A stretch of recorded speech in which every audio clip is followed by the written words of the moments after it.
Oh my lord. Okay. Shoot. Damn, bro. Okay, so like, is this the end for Lil Durk? His life sentence explained by Luaista. His life is over. His life. Wait, what the happened? Almost killed Meat Canyon. Oh, I got scared. Ever consider just how different dogs are to us? Puppies grow up sick. He's just in jail, that's all. Lil Durk is in some serious trouble. After legal issues dogged him throughout his career, the OTF founder has risen to become one of the biggest stars in hip-hop over recent years. From there, he seemed to embark on a positive path and rebranded himself. But it now appears like he couldn't escape the streets of Chicago like he hoped, and the pressure to prove that he was really about that life might have caught up with him in the end. Because now, he's looking at a serious case, which could bring his empire crumbling down forever.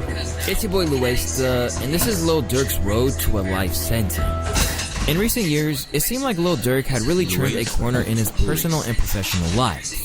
Once the voice of the trenches, Durk had shifted from Chicago drill to make radio-friendly tracks with the likes of J. Cole, Drake, and even country star Morgan Wallen. On the personal side, his days of putting on for Lamron or repping the BDs seemed to be long gone. Instead, Durk wanted to be the model citizen who focused on music. Recently, he took a huge step towards that when he got himself a clean record dating all the way back to 2011 when he first had legal trouble. Everybody should get a second chance at life. It's about what you do with it, alhamdulillah. My background wiped and cleaned all of my cases. I ain't a felon no more. Yeah, I forgot Who would have thought? I want to thank everyone who helped push my vision forward. Thank you from the bottom of my heart. Hashtag The Voice. Along the way, he launched his Neighborhood Heroes nonprofit organization in 2020, pledging to stop the bloodshed in Chicago once and for all. Even though he knew it was a tall order. You know, that's the number one goal. I mean, that's number one goal to stop it. But the number one priority for like us in the streets and like politician wise is to stop the violence, to slow it down much as possible,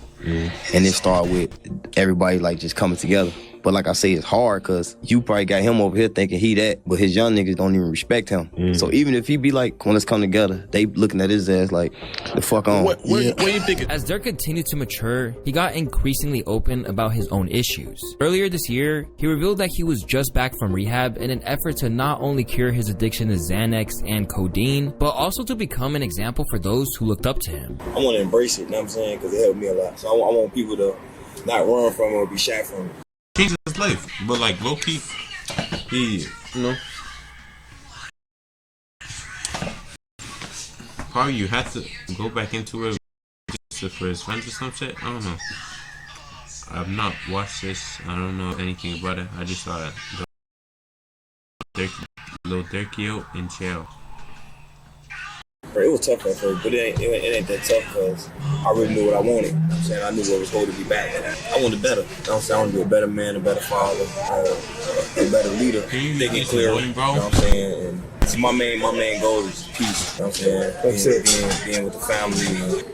Staying out of bullshit, you know what I'm saying? Planning on building a rehab center in Chicago for others like him, he also saved the life of his friend OTF Duty by paying $100,000 for his own rehab stint. Now a Grammy-nominated artist who has converted to Islam, Durk informed the world that this meant he couldn't be affiliated with anything illegal. I don't gangbang, I'm a Muslim. Basically, what I was saying on my post, in so many words, you can't do both. I'ma be the one who says it. So if you follow me as a brother, a friend, an icon, follow me to my new chapter of life. He added, when I make music, I rap what I've seen and been through. I'm not telling you to do it. There's a huge difference. The music won't change, but my life goals will. Despite the fact that he has spent time behind bars for firearm offenses and beat an attempted murder case with his late friend King Von in 2019, Durk had rehabilitated his image to the point that Aiden Ross wondered if he would ever see the inside of the pen. Yo, Durk, I'm reacting to the new song, bro. It's really good. You like it? Really, really good, bro. I have a question though. Yeah. In the video, I see a bunch of mug shots. Is that you? Yeah, all my mug shots, like in my past. You been in jail? They ain't a good thing. Nah. Yeah. Like how many times though, bro? How many mug shots up there? Yeah, nah. No, bro, I love the song though, bro. I'm really happy you dropped this. It's very good. I'm gonna add it to my music for sure. With successful albums that were certified gold and platinum, Durk was looking to carry on that momentum with the release of a new album entitled Deep Thoughts in November. From his early mixtapes declaring "I'm a hitter" to leading a foundation that's made a real impact on his community, Durk has come a very long way. His transformation was recognized in a big way, earning him not one, but two separate keys to his city. But it seems like Durk in front of the cameras and the man behind the scenes were two different things. Because it appears that even though he said he wasn't in the trenches anymore, he might have still been pulling the strings. As a result, Durk's attempt to change how the world saw him. Damn.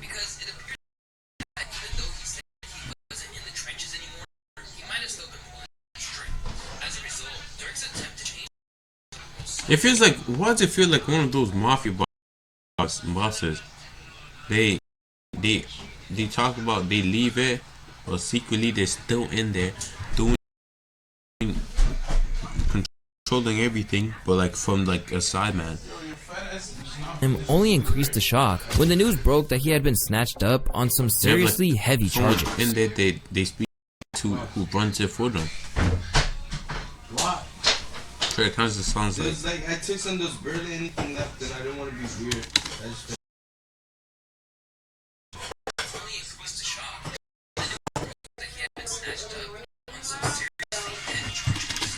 Arrested. Oh.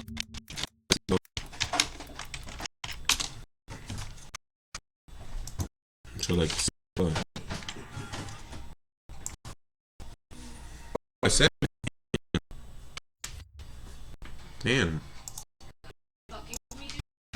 Coming off his first Grammy win earlier this year, Chicago-bred rapper LIl Durk is now facing charges in connection to a murder-for-hire plot. Following the arrest of 4 OTF members in connection to the death of Savie Robinson, better known as Lil Pab, rumors began to spread that the net was closing in on the people at the top of Durkio's organization. But it was still hard to believe that it was actually going to be the Grammy award-winning artist himself who would be next to find himself in handcuffs. Oh, shit! Durk has been locked up in Broward County Jail. He's there right now. This is his... Yes, Broward. He's in Florida. I got the whole thing on. Look on my stream. I got it. Oh my God, bro. Oh. Taken in on a federal indictment, they claim that OTF members engage in violence, including murder and assault, at the direction of Durk and to maintain their status in OTF. As for the murder for the hire charges specifically, they reported that Durk said he would, quote, pay a bounty for the murder of Quando Rondo, which is OTF's...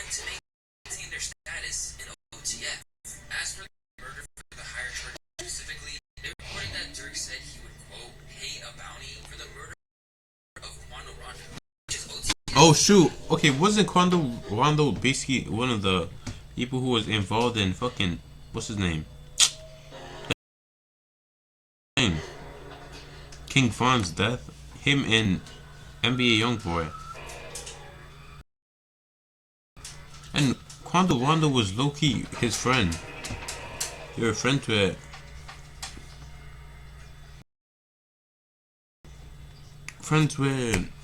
King Von. He was friends with King Von, but he snaked him. So that's probably why he wants him dead, because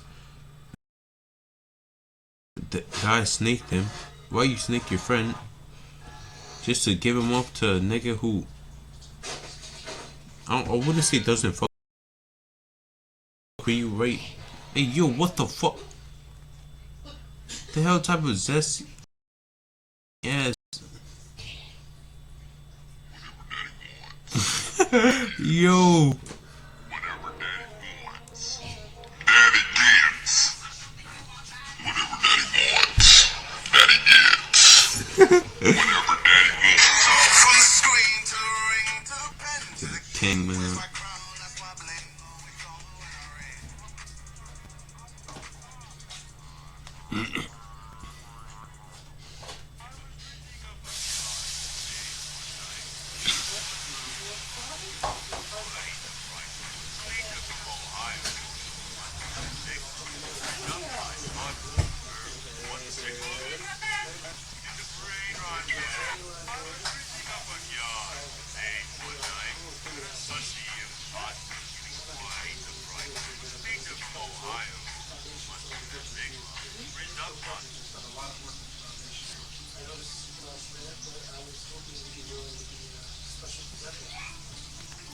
I thought you can.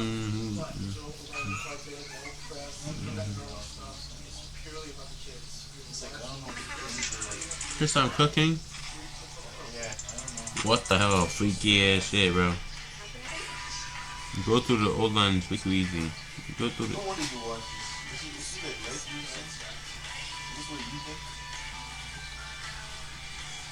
Shoot! Oh shoot! Boat is getting hit by the book of Flown.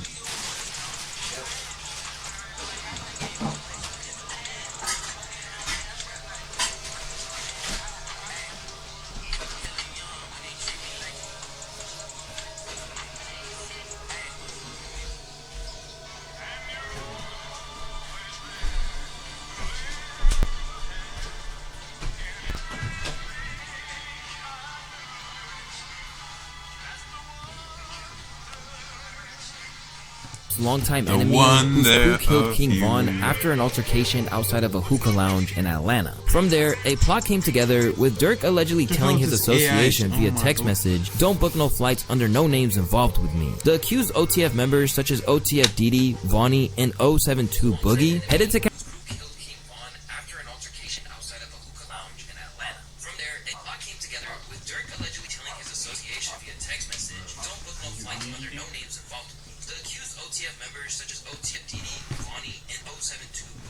They're probably doing life. How did they even get caught so quick?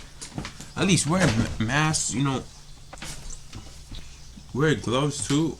Or like they were probably in the same car, and the car had bullet holes in it, and boom, boom, boom. It was probably, let me guess. People probably have, since they have fucking cameras on their doors and the windows, on their car, in the cars and everything. They probably checked it. Some doors. A spirit from Niagara worth sharing with the world. 40 Creek, believe in better. California to meet Keon Grant, which is a high-ranking member of the crew. And intent on catching up to Quando and his crew, they tailed them throughout the day, until they reached the fateful gas station where they would spring their attack. While Quando escaped unharmed, Lil Pop was left dead at the scene, while the famed rapper cried out in pain over his fallen friend. Shots fired, a fight taken to the streets, and this chaotic scene, the ending of a shooting that started in Los Angeles, California. Sheriff's deputies pulling out a man who had been shot in an SUV. Savannah rapper Quando Rondo, a passenger in that car, frantic at the sight. If you recognize that cry for help from Quando, well, that's because Durk actually sampled it on the track Same Side with Rob. Oh shit, oh my lord, GG.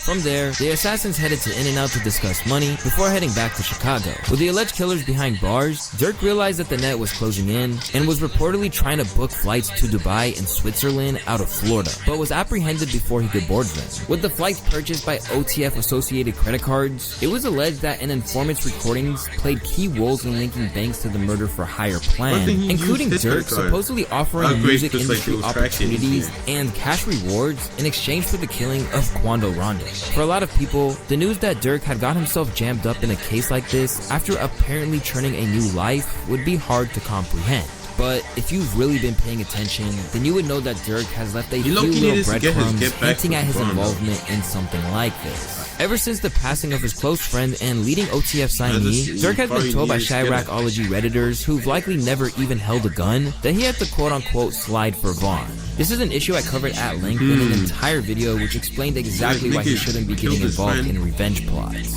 Ever since then, the hip-hop world has been debating over the whole thing, generally telling Durk that he needs to stay out of it and just focus on the bag. Literally, what could Durk do right now today about like King Von's murder? Nothing. Except slide for him positively. Crash out?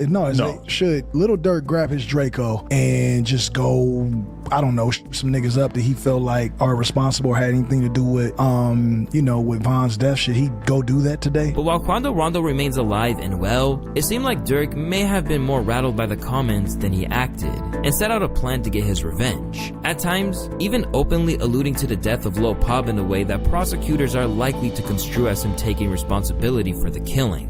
During an interview with DJ Academics, Lil Durk spoke out about the endless calls for him to avenge his fallen friend, and claimed that things had eased off for some reason. For some reason, I just don't see them comments no more. For some odd reason. I don't know. Might be the water. They kind of chilled out a little bit. I wonder why. Weird though.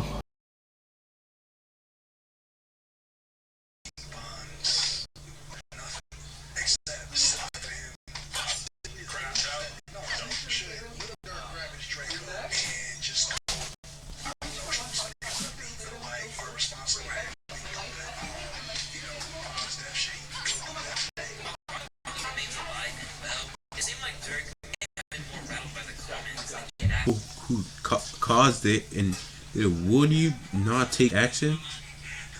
And the police are not helping you do anything. They're just there. Being bystanders. You're not gonna do anything. You're just gonna leave it. No.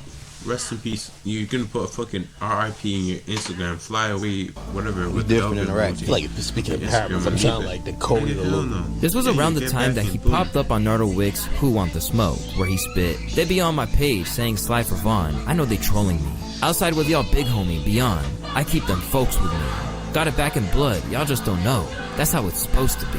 You're gonna have to Later on in that same track, he seemed to explicitly refer to Lil Pop's death when he said, "Better do what Nardo said, cause people die for pumping gas." That one might not go over well in court. Also, oh, that's not.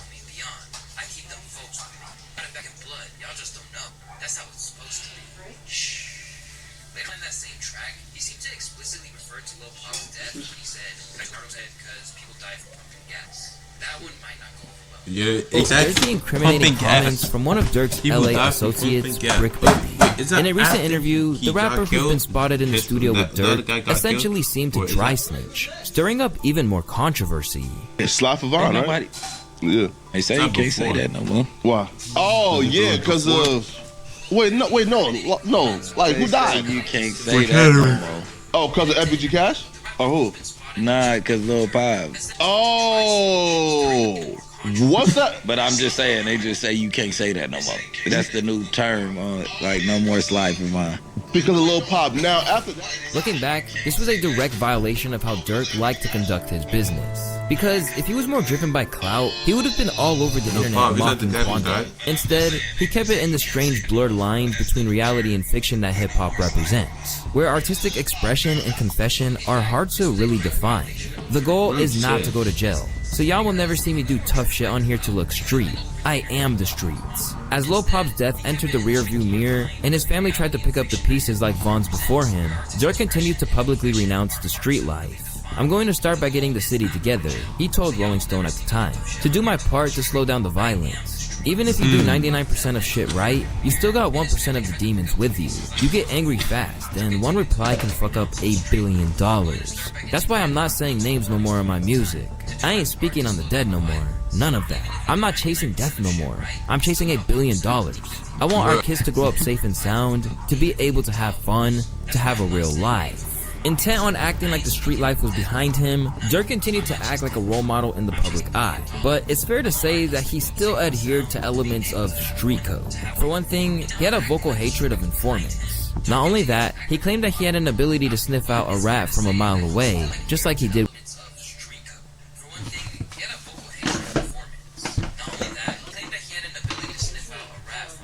Bro. No, I remember seeing something about seeing okay, so like basically he lost his dad. It was a rat snitched on his dad.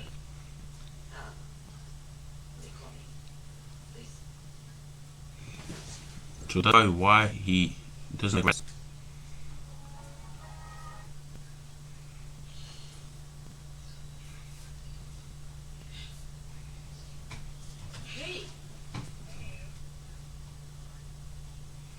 With Tekashi 6ix9ine. I really hate rats with real passion. Like, I hate you bad. I'm looking to the camera. I hate rat. But it turns out his senses weren't as attuned as he thought. As a result, damn, you said King Von's. No, Lil Durk's senses were not that good.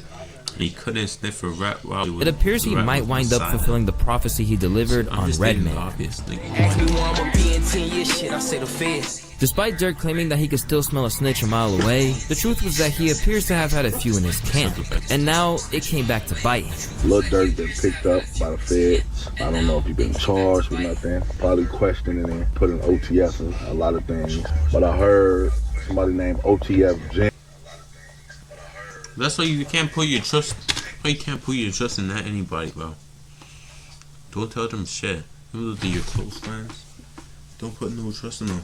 Niggas snitch on you just for thousands. And they said they been calling him a rat. And basically he said, okay, I'm a rat. Yeah, watch this. That's all this information that I know. Rat this, I'm gonna tell this, I'm gonna tell that. My video earlier, I told y'all, man, if somebody say Durk's name, that's all it's gonna take to say that man's name. And although it's alleged that there are a few informants, OTF Jam is the one who's being pinpointed as the man that was wearing a wire and had given Durk up. But unfortunately, all this proves is that once there are big prison terms being dangled in front of people, even lifelong friendships can go wrong. In a recent interview, Jam revealed that he and Durk had been tight long before the fame. 12 years. Like 12 years, did my time. Ain't told on nobody. Ain't no fool shit on my name. Now I'm back. I'm living a life I never thought I'd live. You know? Yeah, but like if you can't talk about it, like why did you have to sit down for 12? I went to jail.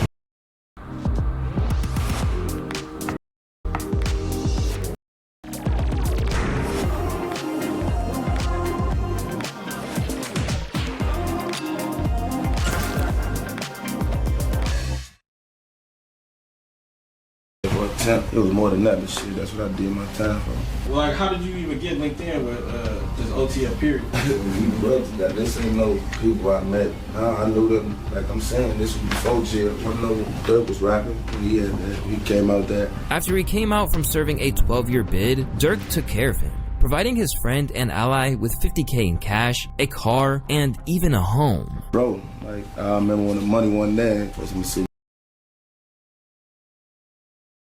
You 50, man. Yeah. He still doing that shit. My lawyer money there when I fight my case. I ain't gonna lie, Durk come through. All that, like, Durk come through. That's sure. I don't give a fuck. Nobody say, like, I know, I'm a real witness. Like, a lot of niggas can't say he ain't seen the track. Ain't gonna lie, my whole time I was straight. To really rub salt in the wounds, there is also footage of Durk actively praising Jam while he probably had a wire tucked in his shirt. Just like that, OTF Jam has single-handedly proven that when it comes down to it, there are no friends in the street. And according to OTF Twin, Jam was not the only one who was integral to bringing Durk down. And unfortunately, this is another case where Durk saw it coming in his music. On the track Federal Nightmares where he rapped, "Delete my iCloud if they really on me though. When trial come, it ain't on your phone. It be your homie though. He on the stand with his head down like he don't know me though. It ain't no plot and getting no lawyer if your homie told." Now looking at a life sentence or even the death penalty in Florida, it's easy to look at the betrayals Durk has suffered and think that his friends sold him out. But the sad fact remains that if he was really leading the life of a reformed man that he claimed to be, he wouldn't be in this situation. Despite the fact that the street mentality told him what he should have done, every other instinct and circumstance of his life should have told him not to retaliate. Even King Von's grieving uncle, Range Rover Hang, has said that it was in his hands to break the cycle and leave the street life behind once and for all. As in his opinion, it led not only to the death of King Von, but Durk's late brother, D-Thang, too. Rest in peace to D-Thang. If he died, I don't know if he died yet. I'm hearing on the internet, I don't know if he died. Like, but I'm not the type of nigga y'all gotta keep getting mad at. Like, I fuck with Durk. He BD, I'm GD, but I still fuck with him and I fuck with his music, his movement, he making money. I'm not a hater. I love to see what he doing. Shorty up $30-40 million. Like, I love to see that because he come from, I'm from one block, he's from the next block over. My daddy used to hang with Durk daddy. His brother been throwing parties for years. Nothing ever.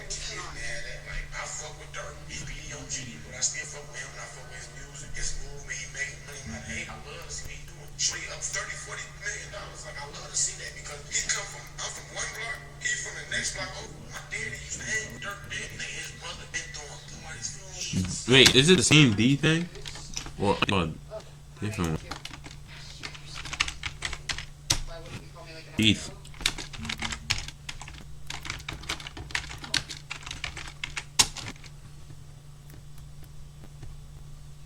D thing. Bro, the fuck am I on DuckDuckGo?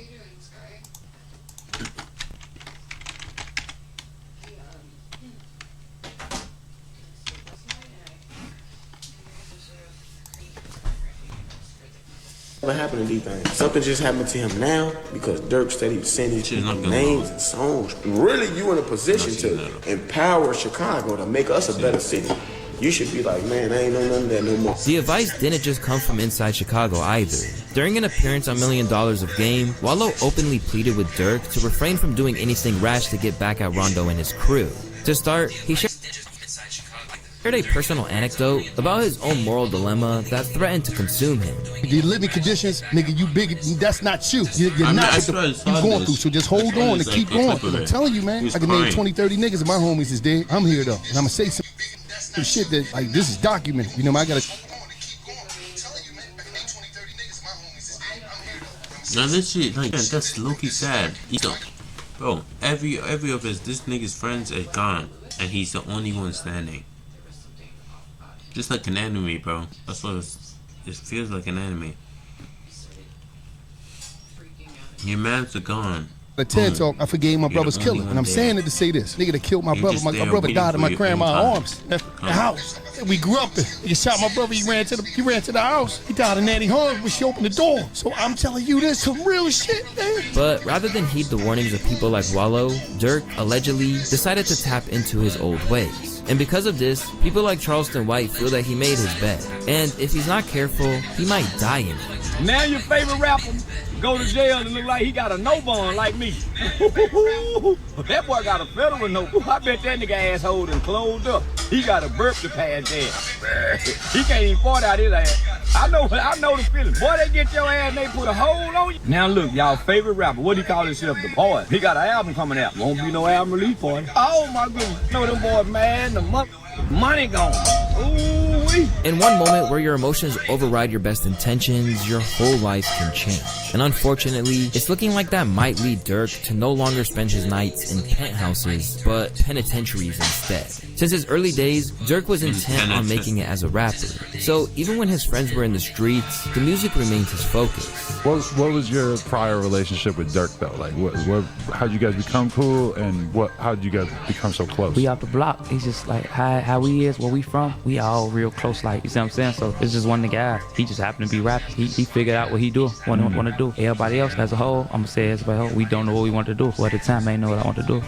We finna try to be the biggest drug dealers. We thinking streetwise, but he just one of the guys. He rapping and this shit working. From the very start of his career, he's been trying to leave his old life behind for good. Coming from feeling like the underdog to standing on top of the city, it feels good. It feels good to just be working and to be motivated by the hate going on, but to still be able to do Stop the Violence programs and be a part of Chicago, period. Durk informed the Fader way back in 2015, but I had to sacrifice to get here. I had to sacrifice friends. I even had to sacrifice my house because I used to live in the wrong area. I had to stay out of the streets, stay out of the way. I had to sacrifice the streets. But rather than be able to reap the rewards of everything he had accomplished, Durk is now looking at a lengthy trial which might lead to a life sentence. From the inside, Durk can no longer be the voice that helps to uplift Chicago.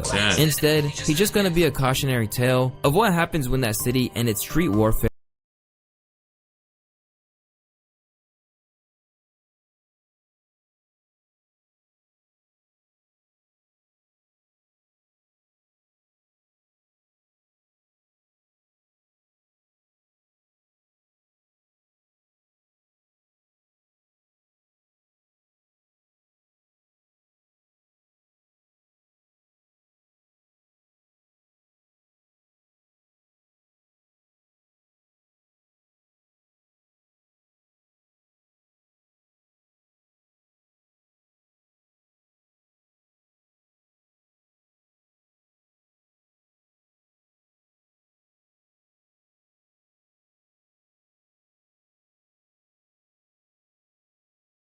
clouds your mind and judgment. Durk can help his city from the inside. All his team can hope for at this point is that there's a way out of a predicament that looks impossible to overcome.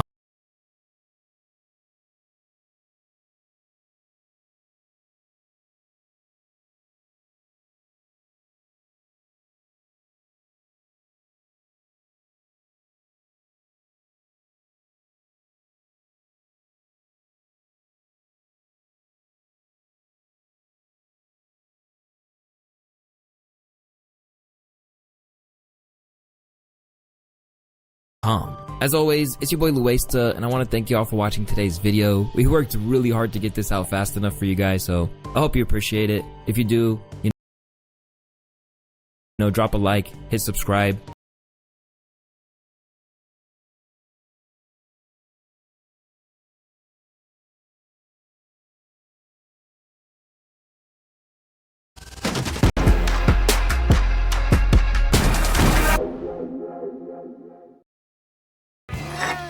At Chewy,